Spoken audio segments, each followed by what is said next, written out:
Hello दोस्तों, Bharat updates channel में आपका स्वागत है। और दोस्तों आज सुबह की 14 बड़ी खबरें, 14 बड़ी अपडेट्स आप सभी के लिए लेकर यहाँ पर आ चुका हूँ।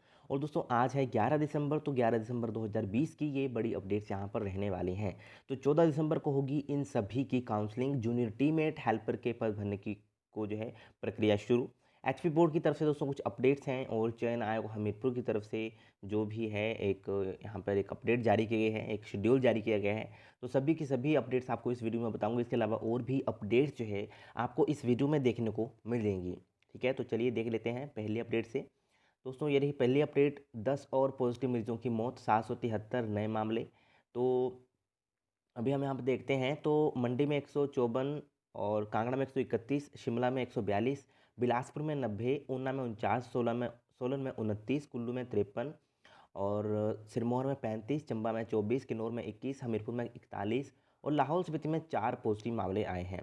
तो ये कुछ दोस्तों यहाँ पे अपडेट है। और इसके साथ ही कुल प्रदेश में संक्रमितों का आंकड़ा जो है 47,703 पहुँच गया है।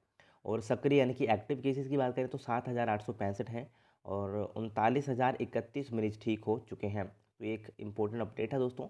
चलिए नेक्स्ट अपडेट।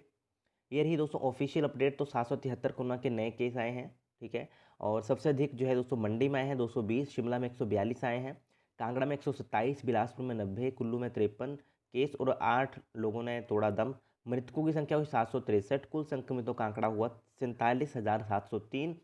एक्टिव केसेज हैं 7,865, और आज 375 हुए ठीक। अब तक जो है 39,031 ठीक हो चुके हैं जो मरीज। ठीक है, और दोस्तों ये सभी अपडेट आपको मैं टेलीग्राम के ऊपर भी प्रोवाइड करवा देता हूँ। और इसके अलावा जितने भी पीडीएफ मैं दिखाता हूँ आपको, आप सभी को, वो भी मैं आपको टेलीग्राम के ऊपर ही प्रोवाइड करवाता हूँ। तो टेलीग्राम चैनल के ऊपर भी आप विजिट कर सकते हो। टेलीग्राम चैनल का नाम है भारत अपडेट्स। इसके अलावा ट्विटर के ऊपर भी फॉलो कर सकते हो। और अगर आपने अभी तक मेरा दूसरा चैनल सब्सक्राइब नहीं किया है तो उसको भी सब्सक्राइब कर सकते हो। मेरा ब्लॉग वाला चैनल है, तो उसका लिंक जो है आपको मैं आई कार्ड में ऊपर दे दूंगा, तो आई कार्ड में ऊपर चेक कर लेना। ठीक है, चलिए नेक्स्ट अपडेट देख लेते हैं दोस्तों। टैक्स देने वाले उपभोक्ताओं को राशन डिपुओं में नहीं मिलेगा सस्ता खाद्य तेल। तो मार्केट में तेल महंगा होने पर सरकार का फैसला, सूबे में है 2.5 लाख करदाता। तो ये कुछ दोस्तों यहाँ पे अपडेट हैं। और चीनी का रेट 39 रुपये तय किया गया है, तो ये आप देख लेना। ठीक है, मैंने सोचा इसको भी ऐड करना चाहिए। ठीक, चलिए नेक्स्ट अपडेट देख लेते हैं। ये रही हिमाचल में कोरोना वैक्सीन के भंडारण को 386 स्थान चिन्हित। तो वैक्सीन उपलब्ध करवाने के लिए चलेगा व्यापक अभियान। 3,700 वैक्सीनेटर होंगे उपलब्ध। बायोमेडिकल बेस्ट के निपटान के लिए भी स्वास्थ्य विभाग की तैयारियां पूरी। तो हिमाचल में कोरोना के लगातार बढ़ते मामलों को देखते हुए केंद्र सरकार ने जो है कि निर्देश पर जो है प्रदेश सरकार ने कोरोना वैक्सीन के भंडारण के लिए तैयारियां पूरी कर ली हैं। वैक्सीन के भंडारण के लिए प्रदेश में 386 स्थान चिन्हित किए गए हैं। इनमें मेडिकल कॉलेज और अन्य अस्पताल शामिल हैं। प्रदेश में लोगों की वैक्सीन उपलब्ध करवाने के लिए व्यापक स्तर पर अभियान चलाने का फैसला लिया गया है। इसके लिए 3,700 वैक्सीनेटर उपलब्ध करवाए जाएंगे। कर्मचारियों को इसका प्रशिक्षण भी दिया जाएगा। तो ये दोस्तों कुछ अपडेट है यहाँ पे। फील्ड वैक्सीन लगाने के लिए फील्ड में जाने वाले विद्यार्थियों को कर्मचारियों को सुरक्षा किट और उपकरण उपलब्ध करवाए जाएंगे। तो ये भी एक इम्पोर्टेंट अपडेट है, एक अच्छी अपडेट है। चलिए नेक्स्ट अपडेट। ये रही जांच पूरी होने से पहले निजी विश्वविद्यालय के 2 और कुलपतियों का इस्तीफा। 4 कुलपतियों ने मामले की दोबारा जांच करने का आयोग के पास किया है आवेदन। तो ये दोस्तों एक अपडेट है। चलिए नेक्स्ट अपडेट देख लेते हैं। बर्फ में 3 किलोमीटर पैदल चलकर बच्चों के घर पहुंचाए प्रश्न पत्र। तो लाहौल में प्रारंभिक स्कूलों के FA3 परीक्षा के अंतिम दिन ऑफलाइन परीक्षा के लिए अध्यापकों ने खूब पसीना बहाया। अध्यापकों ने भारी बर्फबारी के बीच 3 से 4 किलोमीटर पैदल चलकर बच्चों के घर तक प्रश्न पत्र पहुंचाए। तो ये आप देख सकते हो यहाँ पे किस तरह से है। ठीक है, चलिए नेक्स्ट अपडेट दोस्तों देख लेते हैं। तो नेक्स्ट है ये कोरोना काल में किसानों पर पड़ी मार, आलू बीज 40% महंगा। तो कृषि विभाग ने 50 किलो के बैग की 2,450 रुपये कीमत की निर्धारित। विभाग ने सिरमौर जिले में शुरू किया किसानों को आलू बीज का वितरण। तो कृषि विभाग ने उपमंडल संगडा के किसानों को आलू के बीज वितरण शुरू कर दिया है। और यहाँ पे बताया गया है इन क्षेत्रों में किसानों को 800 बैग वितरित किए जाएंगे। प्रति बैग की पैकिंग 50 किलो की है, जिसकी कीमत 2,450 रुपये निर्धारित की गई है। तो ये कुछ यहाँ पे अपडेट है दोस्तों, देख सकते हो आप। ठीक है, चलिए नेक्स्ट अपडेट।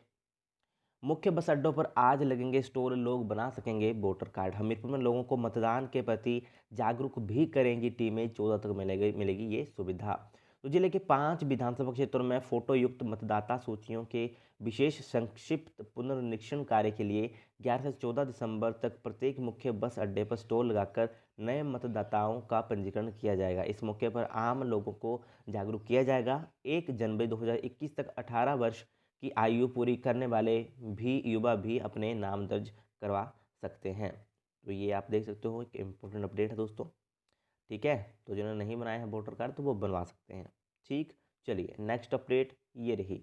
हिमाचल के अभ्यर्थियों को मिली ऑल इंडिया कोटे की 50 सीटें। तो मेडिकल और डेंटल कॉलेजों में नीट के प्राप्तांक के आधार पर चल रही काउंसलिंग और प्रवेश प्रक्रिया में ऑल इंडिया काउंसलिंग का दूसरा दौर जो है पूरे होने पर 50 ऑल इंडिया कोटा की सीटें खाली नहीं, वो स्टेट कोटा में बदली जा चुकी हैं। तो एक अच्छी अपडेट है। दूसरी इस साइड देखें तो हिप्पा में विभिन्न पदों की भर्ती का परिणाम घोषित। हिप्पा की वेबसाइट पर परिणाम देख सकते हैं अभ्यर्थी। ठीक है, तो www.hippa.shimla.nic.in पर यहाँ पे देख सकते हैं। ठीक है, तो ये देख लेना आप क्या क्या यहाँ पे बताया गया है। चलिए नेक्स्ट अपडेट। लिखित परीक्षा का परिणाम घोषित, स्किल टेस्ट 12 को। तो हिमाचल प्रदेश कर्मचारी चयन आयोग की तरफ से ये अपडेट है। और पोस्ट कोड 764 में जूनियर स्केल स्टेनोग्राफर के 4 पदों को भरने के लिए ली भर्ती परीक्षा का परिणाम वीरवार को घोषित कर दिया है। लिखित परीक्षा की मेरिट के आधार पर 81 अभ्यर्थियों का चयन आगामी स्किल टेस्ट के लिए किया गया है।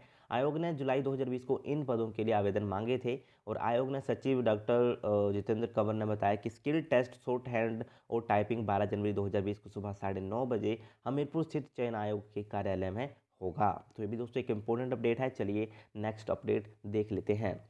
ये रही, अब 18 दिसंबर तक कर सकेंगे डाटा में शुद्धि। तो Himachal Pradesh board of school education धर्मशाला की तरफ से अपडेट है। ठीक है, और ये किसके लिए है, तो अब 10 दिसंबर के बजाय तिथि आगे बढ़ाने का यहाँ पे अवसर दिया गया है। तो 18 दिसंबर तक अभी जो है डेट बढ़ा दी गई है पंजीकरण के लिए। ठीक है, बोर्ड की ओर से शुद्धिकरण तिथि बढ़ाने के चलते अब स्कूल जो है अपने छात्रों के डाटा में किसी भी प्रकार का सुधार करना चाहते हैं तो वे कर सकते हैं। ओके, 8 विषयों के लिए टैट कल से। तो 12 दिसंबर से जो है कल से जो है टैट शुरू है, रोल नंबर भी जारी हो चुके हैं। ठीक है, तो आप अपना एडमिट कार्ड डाउनलोड कर सकते हो। ठीक है, चलिए नेक्स्ट अपडेट। जूनियर टीमेट हेल्पर के पद भरने की प्रक्रिया शुरू। आवेदन करने वालों के दस्तावेजों की जिला स्तर पर हो रही जांच।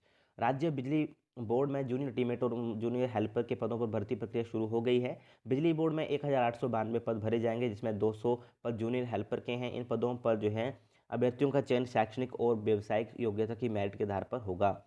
बिजली बोर्ड ने के हमीरपुर सर्कल में वीरवार से छंटनी प्रक्रिया शुरू हो गई है। 10 से 11 दिसंबर को हमीरपुर के अनुष्ठित बिजली बोर्ड कार्यालय में अभ्यर्थियों के दस्तावेजों की छंटनी प्रक्रिया चलेगी। और सर्कल स्तर पर जो सूची तैयार होगी उसे शिमला स्थित मुख्यालय भेजा जाएगा। तो ये आप दोस्तों पूरा आप देख लो। ठीक है, इसके बहुत सारे कमेंट आते थे पहले कि इसका बताओ। ठीक, तो ये आप देख लो यहाँ से। ठीक है, पूरा पढ़ लेना आराम से। और बिजली बोर्ड के निदेशक अनुराग पराशर ने कहा कि प्रदेश के सभी 12 सर्कलों में जूनियर टीमेट और हेल्परों की भर्तियां होंगी।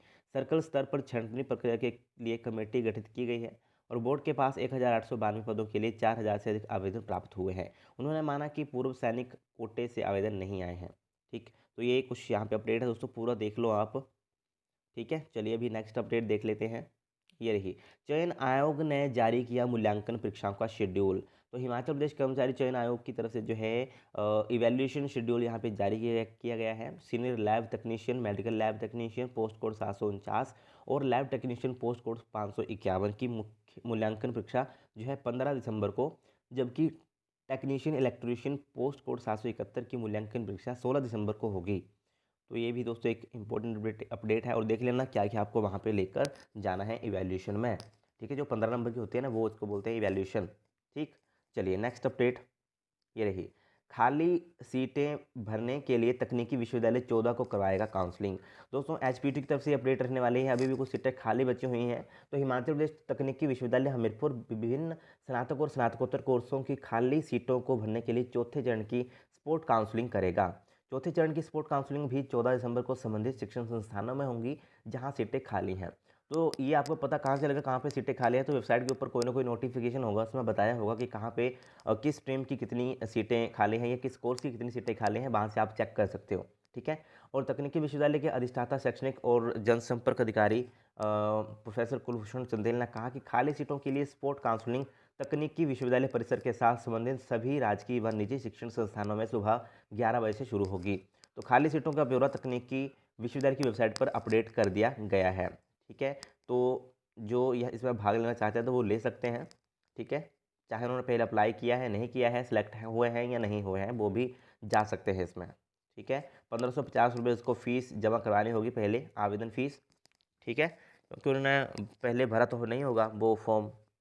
ठीक। तो इसलिए ये फ़ीस उनको जमा जो है दोस्तों करवानी पड़ेगी। और दोस्तों आगे मैं अगर आपको बताऊं कि बीएड की अभी तक कोई अपडेट नहीं है। ठीक है। बीएड के डेली मैसेज आते हैं, बट दोस्तों कोई भी अपडेट नहीं है। बीएड एंट्रेंस के जो मेरिट लिस्ट आ रही थी उसकी कोई भी अपडेट अभी तक नहीं है। दूसरे हम बात कर लें यूजी पीजी के एग्जामिनेशन फॉर्म की, तो उनकी भी अभी तक कोई भी नोटिफिकेशन नहीं आया है। हो सकता है आपका दिसंबर में आ जाए, बट अभी तक दोस्तों कोई नोटिफिकेशन उसका नहीं आया है, आपका यूजी और पीजी का भी। ठीक है। जैसे ही कोई आएगा तो मैं आपको बता दूंगा। ठीक है। तो ये थी दोस्तों आज की कुछ मोस्ट इंपॉर्टेंट अपडेट्स। और अगर आपको ये वीडियो अच्छी लगे तो इसे लाइक शेयर और चैनल को सब्सक्राइब जरूर करिएगा मेरे लेटेस्ट अपडेट्स के लिए। Thank you.